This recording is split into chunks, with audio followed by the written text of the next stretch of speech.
आतंकवादी प्रवृत्ति वाले लोग हैं ना, महिलाओं पर, बच्चियों पर, गैयाओं पर अत्याचार करते हैं ना। स्वयं रक्षा का अधिकार वो तो हमारे संविधान में भी है।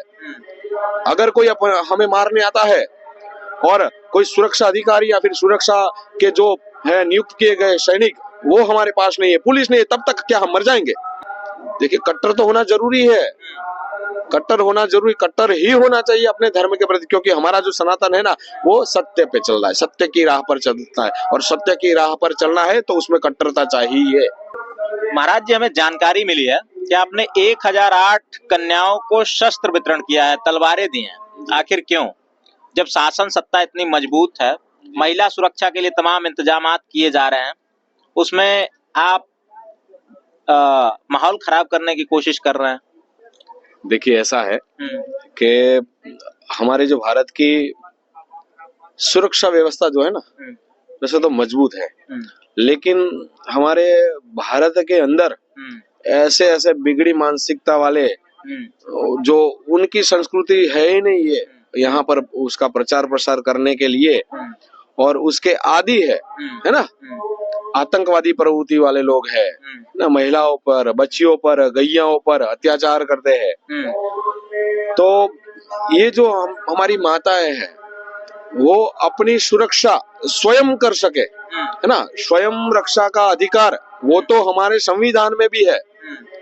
अगर कोई हमें मारने आता है और कोई सुरक्षा अधिकारी या फिर सुरक्षा के जो है नियुक्त किए गए सैनिक वो हमारे पास नहीं है, पुलिस नहीं है, तब तक क्या हम मर जाएंगे? स्वयं की रक्षा हम स्वयं करें, ऐसा अधिकार तो सरकार भी देती है ना, सेल्फ डिफेंस।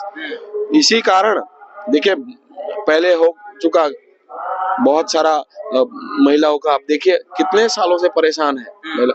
तो ये जो अपनी हमारे हिंदू धर्म की माताएं, बहनें हैं, बच्चियां हैं, उनकी सुरक्षा के लिए है ना, हमने ये कार्यक्रम रखा था। उनको बाकायदा ट्रेनिंग दी गई थी शस्त्र चलाने की, वे शस्त्र चला अपना रक्षण कर सके, गैयाओं का रक्षण कर सके, जो अधर्मी है उनसे पीछा छुड़वा सके, है ना, धर्मी को मार सके, भगा सके। स्वयं की रक्षा करने के लिए, सेल्फ डिफेंस के लिए शस्त्र वितरण किया गया। तो इसकी क्या गारंटी है कि वो लड़कियां उनमें से कुछ चल करके बाद में अपराधी नहीं बनेंगी? बिल्कुल नहीं बनेगी। धर्म के साथ जुड़ी हुई ना, धर्म के साथ जुड़ी हुई है, आतंकवादी प्रवृत्ति के साथ जुड़ी नहीं है। धर्म की शिक्षा और उसमें भी शस्त्र की शिक्षा, स्वयं की रक्षा, देश की रक्षा, राष्ट्र की रक्षा, समाज की रक्षा, यह सब बातें सिखाई गई है। तो कैसे अपराधी बनेगी बताइए? कट्टरता तो धर्म के अंदर भी है। देखिए, कट्टर तो होना जरूरी है, कट्टर होना जरूरी, कट्टर ही होना चाहिए अपने धर्म के प्रति, क्योंकि हमारा जो सनातन है ना वो सत्य पे चल रहा है, सत्य की राह पर चलता है, और सत्य की राह पर चलना है तो उसमें कट्टरता चाहिए। सभी धर्मों के धर्म गुरु यही बात बोलते हैं। सभी धर्म के ऐसा है, सबसे पहले विश्व में प्रथम संस्कृति कौन सी थी? जाइए शास्त्र में, इतिहास में जाइए, आप देखिए वियतनाम में भी शिवलिंग निकल रहे हैं, अमेरिका में भी शिवलिंग निकल रहे हैं, है ना। 3 देवी का कॉन्सेप्ट सऊदी अरब में भी है कि नहीं?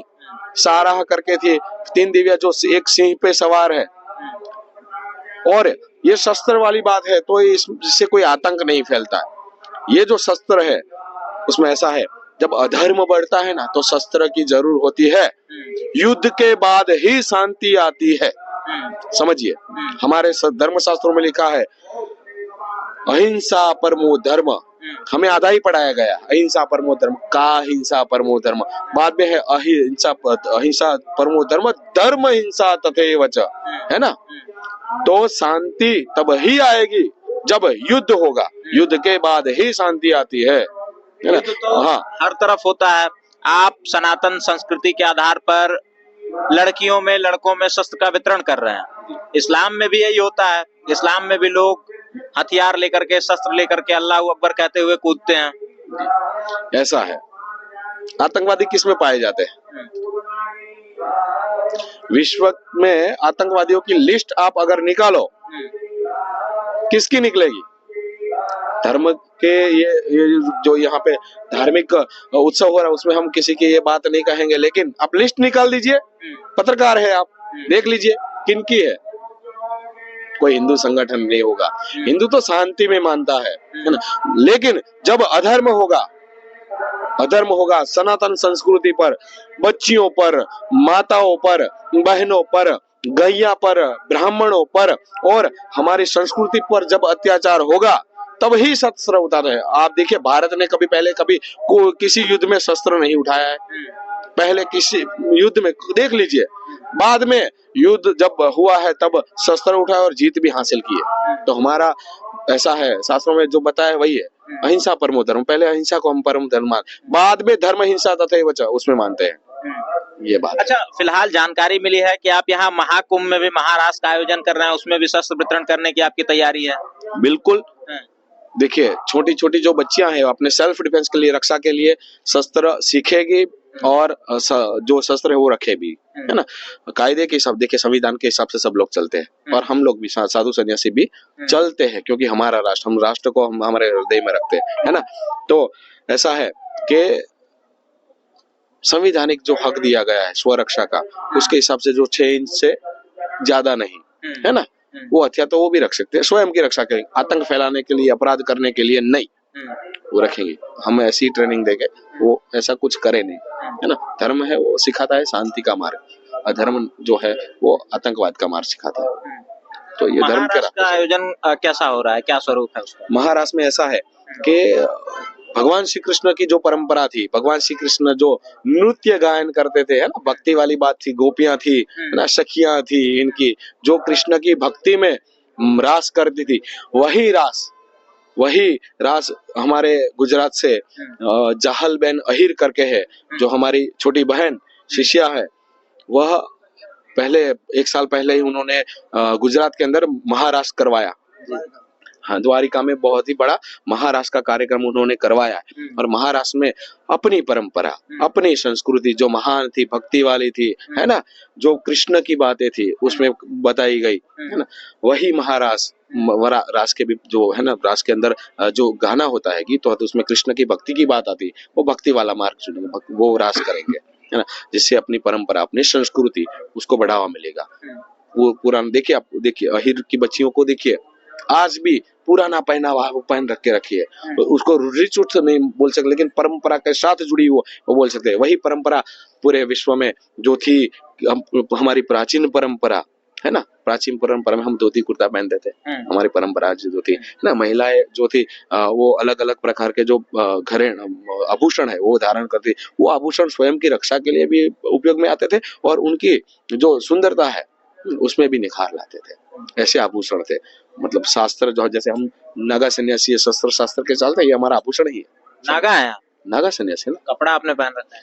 अरे ऐसा है, देखिए ये जो कपड़ा है ना वो मानते नहीं। नागा सन्यासी की जब बात आती है तो प्रभु इसमें ऐसा है, हम कहाँ रह रहे हैं अभी, संसार युग के बीच। अगर साधु गाड़ी में चलता है तो लोग प्रश्न पूछते हैं, देखो साधु गाड़ी में चलता है। अगर साधु चल के जाता है तो बोलते देखो साधु चल के जाता है कैसा है। तो संसारी तो कुछ भी पूछते हैं आप जैसे, समझिए। तो नागा है और कपड़ा पहनना है, उसका मतलब है मर्यादा में हम रहते हैं। अगर मर्यादा से बाहर कोई हुआ तो हम भी मर्यादा से बाहर हो जाते हैं, उसको बोलते हैं नागा। तो नागा सन्यासी भस्म उसमें रमाए रहते हैं, पूरे शरीर पे लगाए रहते हैं, आप भस्म ही नहीं लगाते? ऐसा है, आखिर में तो भस्म ही होना है सब। हम अपने हमारे शरीर को शरीर नहीं मानते हैं, ईश्वर को दिया हुआ तो मानते हैं, है ना, ईश्वर को दे दिया, आखिर भस्म में ही जाना है, इसीलिए भस्म ही रमाते हैं हम। कल देखिएगा, कल पूरे नागा सन्यासी अपने 16 श्रृंगार में 17वां भस्म का श्रृंगार करेंगे, है ना।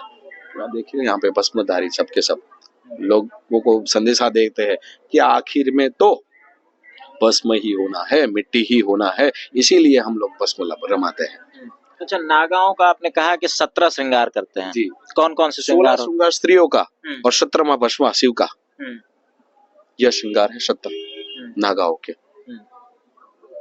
तो शिव के आधार पे ही जो सन्यासी होते हैं, नागा होते हैं, वो श्रृंगार? बिल्कुल शिव के आधार पर, है ना। कुछ बता सकते हैं कौन कौन से श्रृंगार होते हैं उसमें? देखिए हम तिलक करते हैं, काजल भी लगाते हैं, है ना, केश, कड़ा, कंघा, किरपाण, ये सब रखते हैं, ये भी हमारे श्रृंगारों में है ना। और ये सिखों में भी है, उनकी परंपरा में भी है, केश, कड़ा, कंघा, कच्छा, किरपाण, है ना, भगवा। ये जो भगवा वस्त्र धारण है वो मातृत्व का मतलब ये प्रतीक है, भगवा जो है, आप देखिए किसी भी भगवाधारी को देखिए, आपको निर्मलता दिखेगी, है ना। तो ये मातृत्व का भाव पैदा करता है ना, प्रेम है। तो यही ऐसे अलग अलग प्रकार के हमारे श्रृंगार है जो हम करते हैं। महिलाएं कैसे सज जाती है अपने पति के लिए, हम परमात्मा के लिए सज जाते हैं। और आखिरी जो भस्म है वो हमारे शिव भोलेनाथ जो है उनके लिए रमाते हैं। उन्होंने जो संदेशा दिया है कि शिव में ही जीवलीन होगा, लेकिन कैसे? मिट्टी होने के बाद जो भस्म जो है वो मिट्टी है ना, वो रमाते हैं। अच्छा, ये महाराष्ट्र का आयोजन कब हो रहा है, कुछ जानकारी इसके बारे में देना चाहेंगे? 24 फरवरी के बाद महाराष्ट्र का आयोजन होगा, जहां से वहाँ ये गुजरात और उत्तर प्रदेश, मध्य प्रदेश से अलग अलग राज्यों से अहिर बच्चियां आएगी और अपनी जो परंपरा है, संस्कृति, उसको बढ़ावा देगी। अहिर बच्चियां करेंगे, यदुवंशी करेंगे? जी, यदुवंशी बच्चियां हैं जो वो करेंगी। केवल और केवल उसमें भागीदारी, सहभागिता यदुवंशी बच्चियों की ही रहेगी? ऐसा है। रास जो है भक्ति का प्रतीक, अभी सभी लोग करते हैं, कर सकते हैं, लेकिन ये जो महारास है वो ऐसा है कि परंपरा वाली बात है। तो यदुवंशी जो परंपरा चल रही है उनमें जो महाराष्ट्र की बात है वो चलेगी। ये फिलहाल हमारे साथ महाराज जी थे जिनसे बातचीत हुई। इसी महाकुंभ में 24 फरवरी के बाद इन्होंने जानकारी दी कि महाराष्ट्र का आयोजन हो रहा है, जिसमें भारी संख्या में यदुवंशी घराने की लड़कियां जो है वो महाराष्ट्र करेंगी। फिलहाल आप क्या सोचते हैं, कमेंट्स के माध्यम से बताइएगा। जल्द मिलते हैं अगली वीडियो के माध्यम से, हम लगातार अपडेट्स देते रहेंगे।